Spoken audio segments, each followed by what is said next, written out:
Muito bem, vestibulantes da Universidade de Brasília, você que vai fazer a prova do PAS 1, estou passando aqui só para a gente conversar sobre um raio-x aqui da prova do PAS UNB 2021, tá?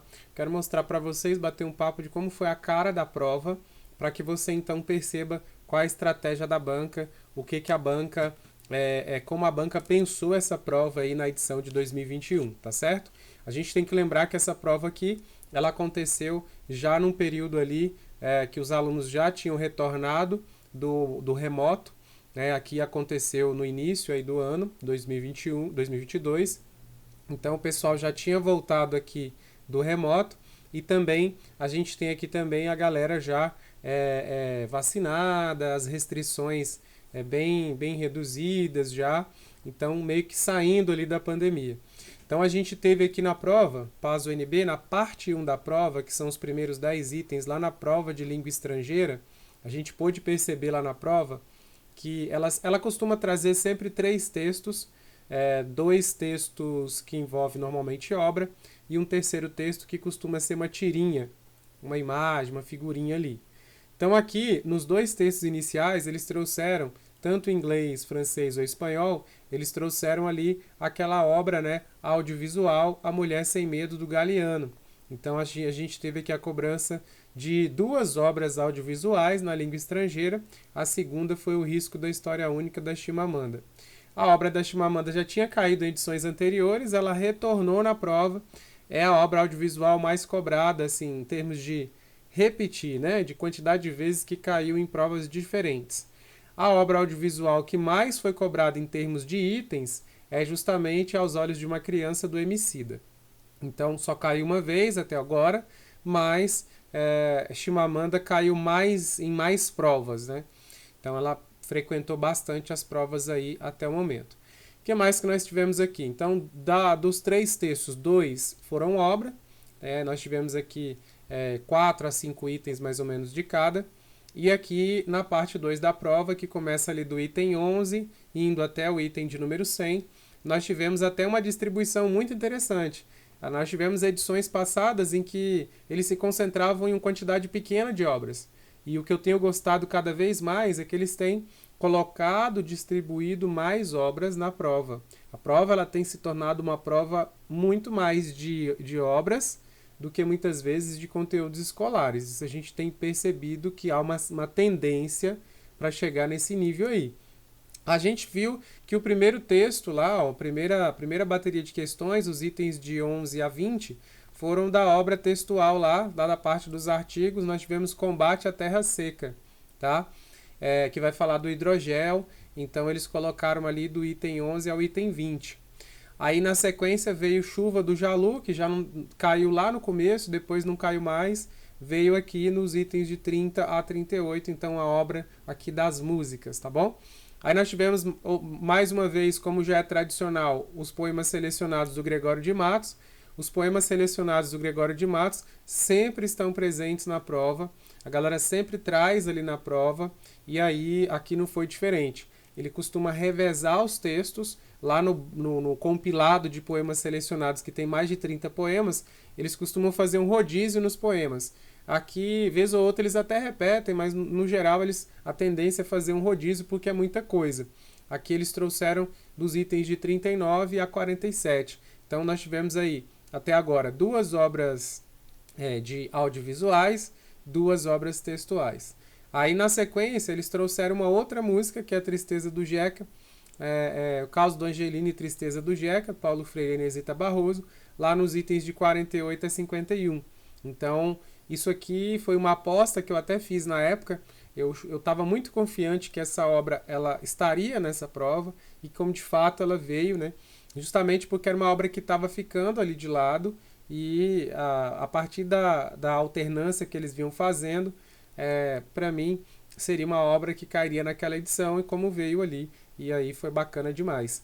Na sequência nós tivemos aqui as pirâmides egípcias, né, e as pirâmides astecas. No caso, na verdade, eles andam trazendo pirâmide maia como se fossem pirâmides astecas, mas está aqui, né, aqui 2 blocos ali de obras visuais, né.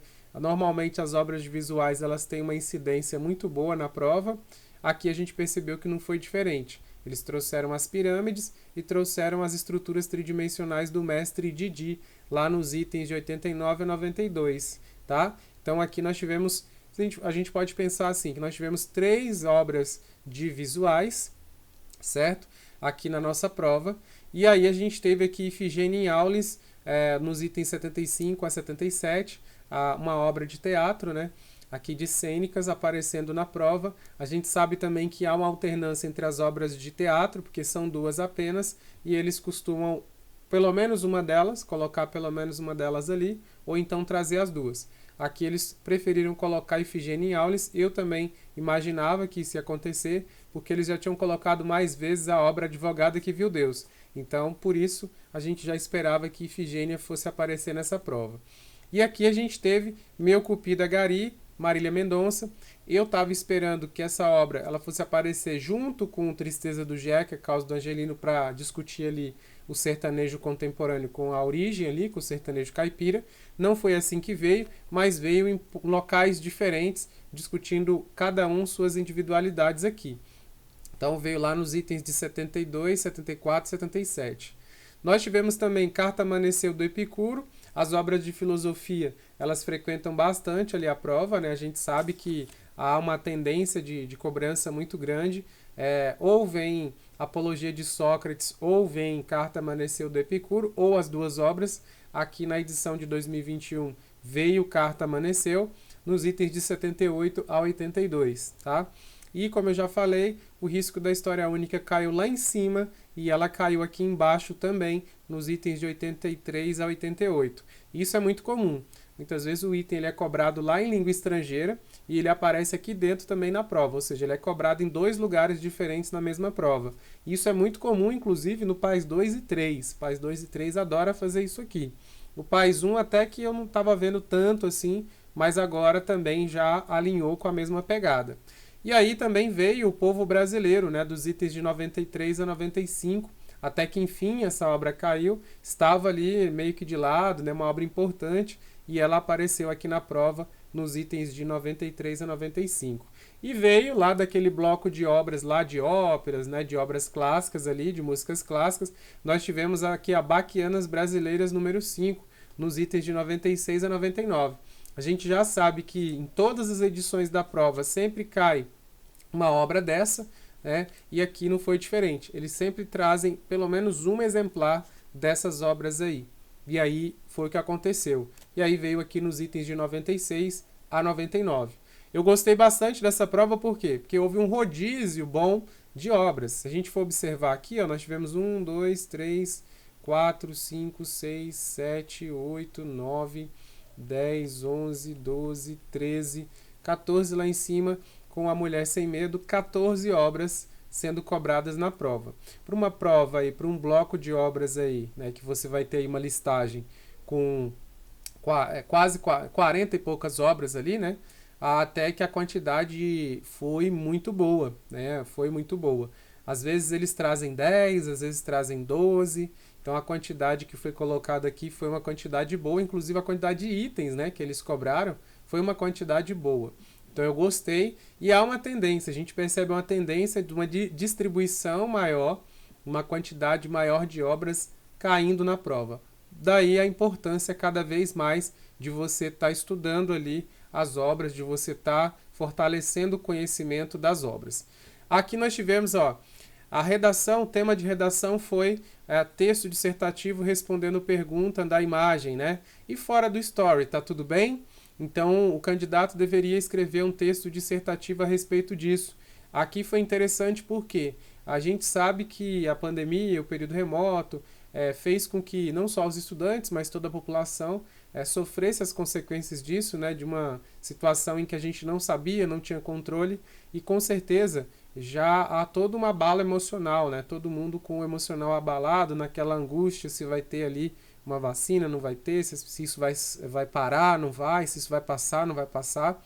Então, ele cruza isso também com a questão das redes sociais, porque muitas vezes a gente percebe as redes sociais ali sendo uma vitrine onde as pessoas mostram apenas o lado positivo, né, as coisas positivas, como se no cotidiano a gente não vivenciasse tristezas e dores, né? Sempre mostra ali, sempre é colocado os momentos felizes, a felicidade, a prosperidade ali, né? E muitas vezes parece que para muitos é sempre assim e que você nunca vai ter um momento triste, aí a pessoa observa aquilo, está passando por um momento difícil e se sente mais para baixo ainda. Então a prova, acho que ela tentou jogar essa reflexão para o estudante, relacionar rede social, exposição com excesso, né, aquela exposição positiva em excesso para as pessoas, e tentou jogar isso para os candidatos para eles cruzarem também com a pandemia, porque nos textos motivadores, inclusive, eles tocavam nessa temática da pandemia. Então acho que foi uma redação muito acertada, muito pertinente, porque muitas vezes eles traziam algumas redações muito abstratas ali, e eu achei que esse tema ele foi bem importante, muito bacana para os estudantes responderem. Beleza? Já quero aqui então, para finalizar, agradecer a galera que ficou comigo aqui até o final e fazer o convite aí para estar comigo no nosso curso de análise de obras. Estou lançando um cupom de desconto aqui para quem está acompanhando esse vídeo, justamente para dar aquele gás nessa reta final. Então te vejo lá no curso, não se esqueça, o cupom de desconto vai estar aqui embaixo para você estudar lá comigo e chegar para gabaritar sua prova. Vem comigo, vamos lá, vamos fazer uma preparação de qualidade. Valeu, valeu, tchau, tchau.